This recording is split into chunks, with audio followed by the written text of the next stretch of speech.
Method from Ibn Arabi to buy a house, nothing more powerful than this.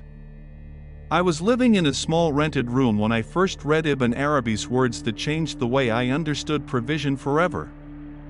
He wrote that what a person seeks is not delayed because Allah withholds it, but because the heart is not yet aligned to receive it. At that time, buying a house felt impossible for me. Prices were rising, my income was unstable, and every plan collapsed before it even began. One night, while reading Ibn Arabi in silence, I came across a principle he repeated again and again: do not ask for the form. Ask for the reality behind the form. That night I stopped asking Allah for a house. Instead, I asked for sakina, stability, safety, and barakah.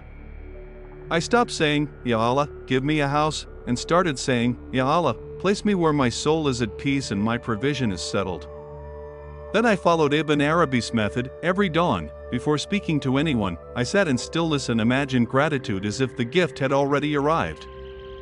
Not imagination for desire, but gratitude for certainty. I sent Durood upon the Prophet, then remained silent, trusting the unseen. Days passed, then weeks. Nothing changed outwardly, but inside me, fear disappeared. I stopped chasing, stopped calculating, stopped worrying. And that's when things began to move. A forgotten contact called me. A door I never knocked on opened.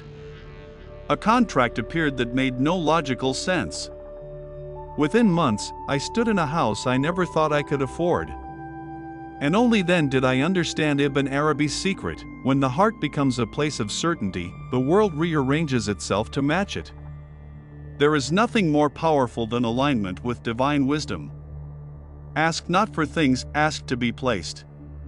When Allah places you, the house, the keys, and the door all arrive together.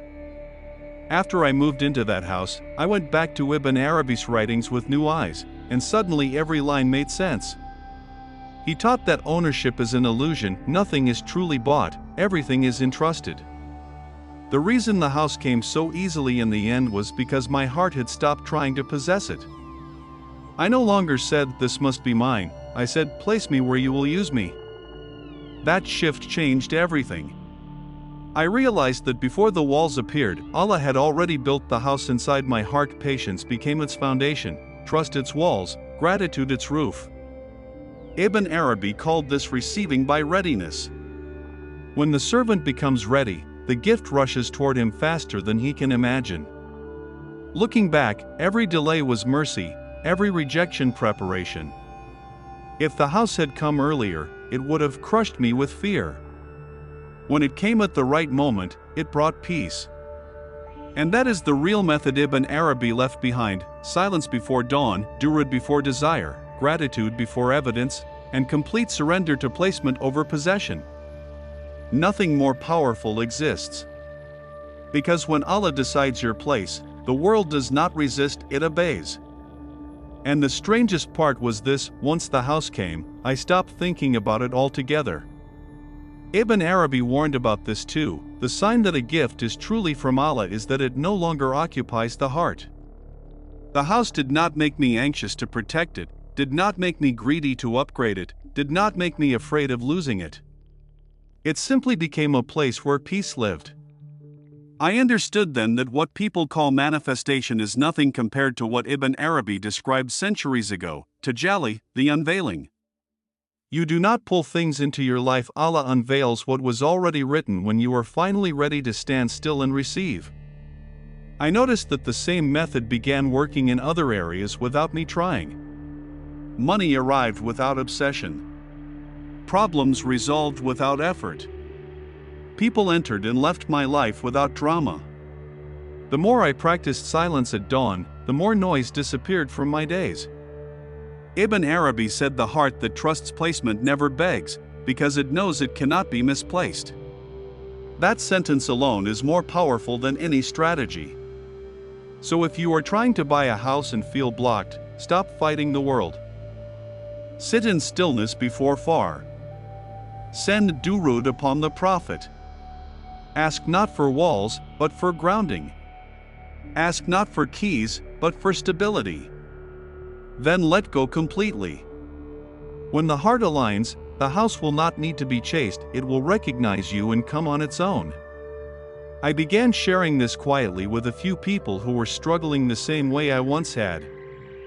I didn't give them numbers, rituals, or formulas, only Ibn Arabi's method of inner alignment. One man laughed at first and said, "Silence won't pay a mortgage." 3 months later he called me in shock, holding keys he never thought he'd touch.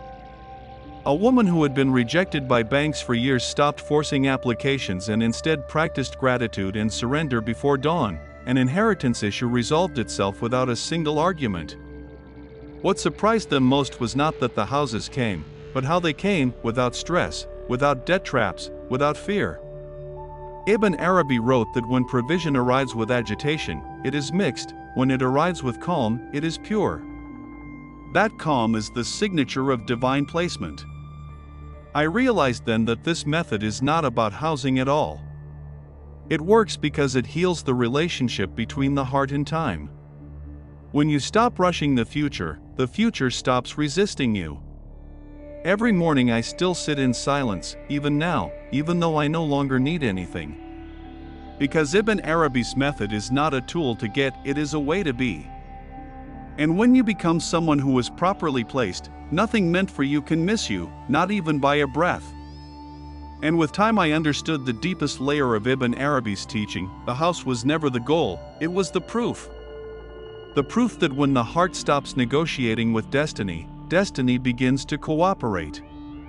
Ibn Arabi said that true poverty is not lacking money, but lacking trust, and true wealth is being at rest with whatever Allah sends. When that rest settles in the heart, material things lose their weight, and because they lose their weight, they become easy to carry. That is why the house arrived without struggle. It came light, not heavy. I saw people around me still forcing outcomes, still exhausting themselves with fear and calculation, and I recognized myself in them. I wanted to tell them that the most powerful step they could take was the one that looks like doing nothing, but is actually surrendering everything. Silence before dawn is not emptiness, it is alignment. Durood before desire is not delay, it is purification. Gratitude before evidence is not imagination, it is certainty. Ibn Arabi never taught people how to take more from the world, he taught them how to stand correctly in front of Allah.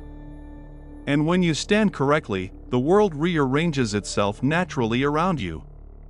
That is the method. Nothing more powerful than this.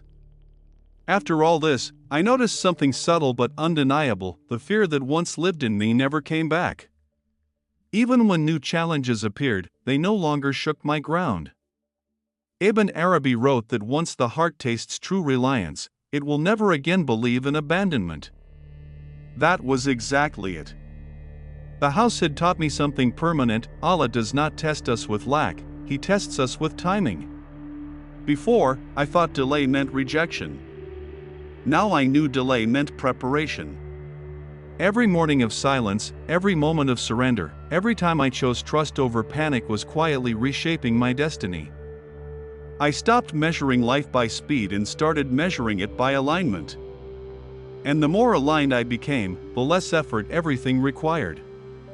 I understood why Ibn Arabi warned against chasing signs. When something is truly meant for you, it does not shout, it approaches gently. The house came like that, without drama, without struggle, without exhaustion. And that is how everything meant for you will come. Not through force, not through obsession, not through fear, but through readiness.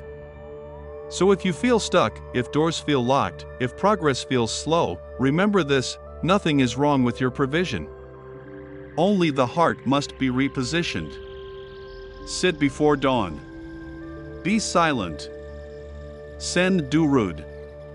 Ask to be placed, not paid. When the heart reaches certainty, the world responds immediately. This is Ibn Arabi's method: timeless, quiet, unstoppable. And this is where the story truly ends: not with a house, not with keys, not with proof, but with peace. Ibn Arabi's method does not promise you things, it returns you to your place. Once the heart is correctly placed, fear dissolves, urgency fades, and trust becomes natural. The house was simply the sign that alignment had happened. It could have been anything: a door opening, a burden lifting, a life settling. That is why there is nothing more powerful than this method. No strategy, no affirmation, no struggle can replace surrender guided by certainty. Sit in silence before dawn. Send Durood before desire. Give gratitude before evidence. Ask not to own, but to be placed. When Allah places you, nothing meant for you can be delayed, denied, or taken away. This is Ibn Arabi's secret, and once it is understood, the world no longer needs to be chased.